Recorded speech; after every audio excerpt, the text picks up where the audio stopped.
Hello people. So let's not again waste the time. इतना बचा भी नहीं एग्ज़ाम्स के लिए।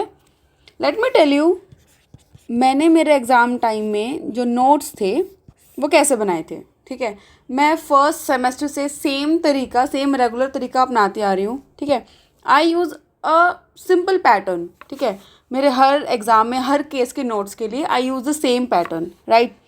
तो मैंने पिछली वीडियो में बताया था कि आप यूट्यूब से या गूगल से अपने केस को समराइज़ कर सकते हैं, राइट। लेकिन इतने सारे केसेस, हर सेमेस्टर में 5 सब्जेक्ट, ठीक है, 5 सब्जेक्ट में हर में आपके 20 25 30 केसेस तो हैं ही, right.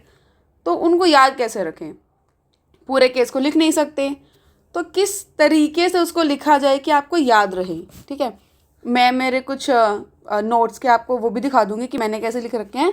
So let me tell you. ठीक है, I start with writing the facts. ठीक है, आपके केस के जो भी फैक्ट्स हैं, ठीक है, वो केस किस चीज़ पर है, एक बेसिक इंट्रोडक्शन सा। ठीक है, कि केस किस चीज़ के बारे में है। ठीक है, पढ़ तो लिया ही है हमने अब। ठीक है, केस के फैक्ट्स के बाद जो सेकंड चीज़ मैं लिखती हूँ वो होता है आपके इश्यूज़, कि आपका मुद्दा क्या है। लेट्स से डिवोर्स का केस है, ठीक है, तो उसमें आप लिखोगे कि डिवोर्स है या ये चीज़ मांग रखी है, जो भी चीज़ है वो इश्यूज़ हम लिखते हैं। ठीक है, थर्ड चीज़ जो मैं मेंशन करती हूँ वो होता है हमारे स्टैट्यूटरी प्रोविजंस। ठीक है, अब स्टैट्यूटरी प्रोविजंस में आता क्या क्या है। ठीक है, स्टैट्यूटरी प्रोविजंस में आते हैं आपके सेक्शंस, ठीक है, आपके आर्टिकल्स, कि कौन से आर्टिकल्स को लेके ये केस डील कर रहा है, कौन से सेक्शन को लेके कौन सा एक्ट जो है ये केस डील कर रहा है। तो ये सारी चीज़ें आती हैं आपकी स्टैट्यूटरी प्रोविजंस में। ठीक है, उसके बाद जो नंबर डी पर आता है जो मैं लिखती हूँ वो होता है आपके कंटेंशंस। ठीक है, कंटेंशंस में आ गया आपके जो पटिशनर है उसके क्या कंटेंशंस थे, जो आपका रिस्पोंडेंट है उसके क्या कंटेंशंस थे, क्या क्या बातें उन्होंने बोली। ठीक है, अब इसके बाद हम लिखते हैं हमारा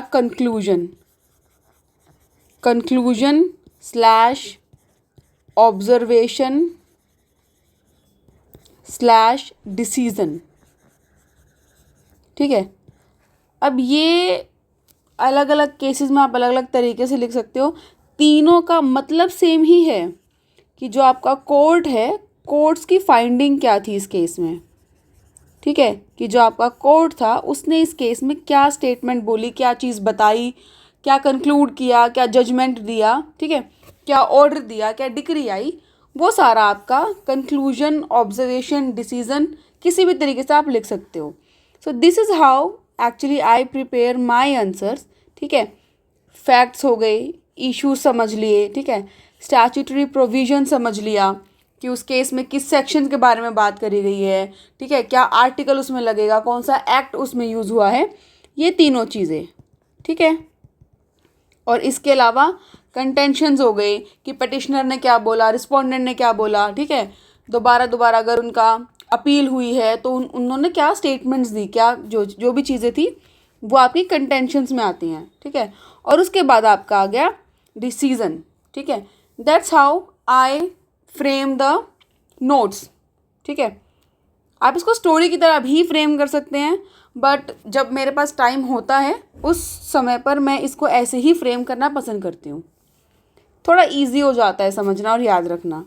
ठीक है, अब जैसे मैं फ़िलहाल 5th सेमेस्टर में हूँ, तो ये मेरे इंडस्ट्रियल लॉ का टॉपिक फर्स्ट का केस है। ठीक है, that's dispute settlement under industrial dispute act 1947। ठीक है, तो हमारा केस जो पहला केस है वो है Bharat bank limited versus employees. ठीक है, 1950 का।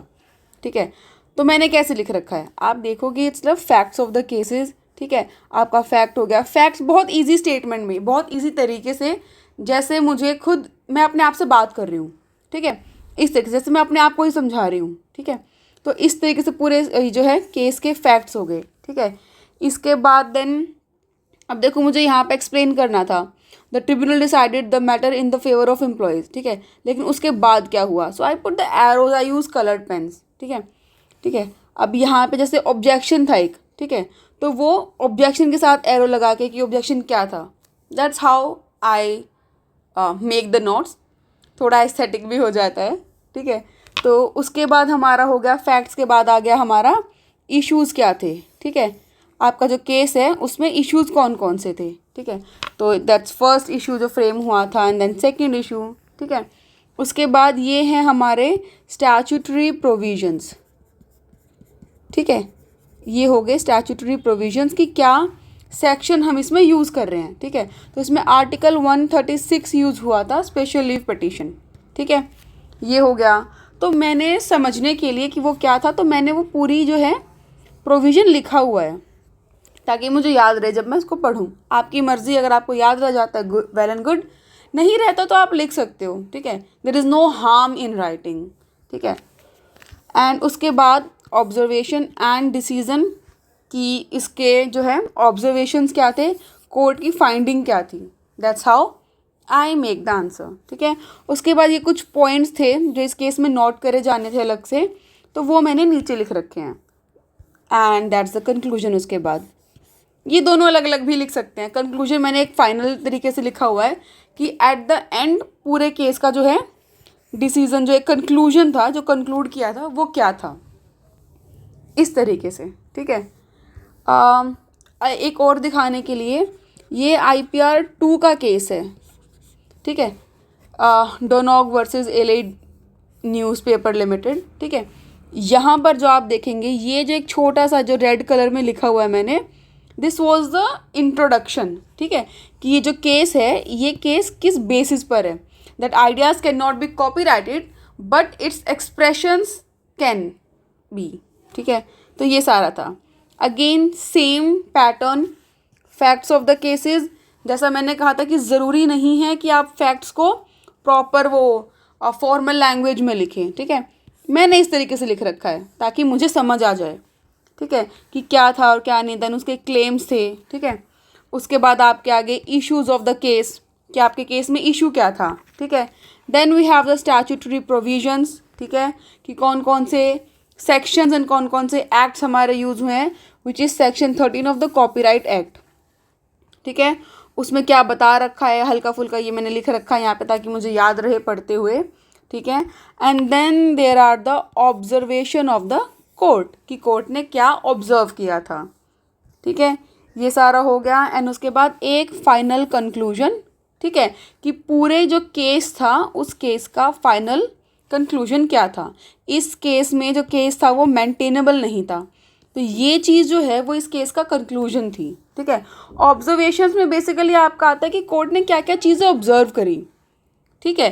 कि लेट्स से जैसे यहाँ पे है, there is no copyright in the ideas, तो ये चीज़ जो है वो ऑब्जर्वेशन है, ठीक है। लेकिन कंक्लूजन क्या है, कंक्लूजन था कि जो केस है वो मेंटेनेबल नहीं है। कंक्लूजन इज़ द निचोड़ भाई, कि आखिरी में क्या समझा वो, ठीक है। तो दिस इज़ हाउ मैं लिखती हूँ। और क्योंकि अभी हमारे एग्ज़ाम्स को टाइम है, तो आप इस चीज़ को जो है, इस ऑर्डर को फॉलो कर सकते हैं अपने नोट्स बनाने के लिए। We starts with the fact, issue, statutory provision, contention और conclusion. It's very easy to remember. तो ये चीज़ है, अगर आपको समझ आ जाए वेल एंड गुड है, नहीं भी आए तो मुझसे दोबारा पूछ लीजिएगा। I am all there for the help. And इसके अलावा you can tell me in the comments कि आपको फर्स्ट जो आपका सब्जेक्ट शुरू करना है, अगर मैं आपके अकॉर्डिंग बनाऊं, तो आप मुझे बता सकते हैं कि मैं कौन से सब्जेक्ट पे, जो केस बाय केस है वीडियो, वो कौन से पे बना सकती हूँ। सो आज के लिए इतना ही, मिलते हैं नेक्स्ट वीडियो में। Thank you so much.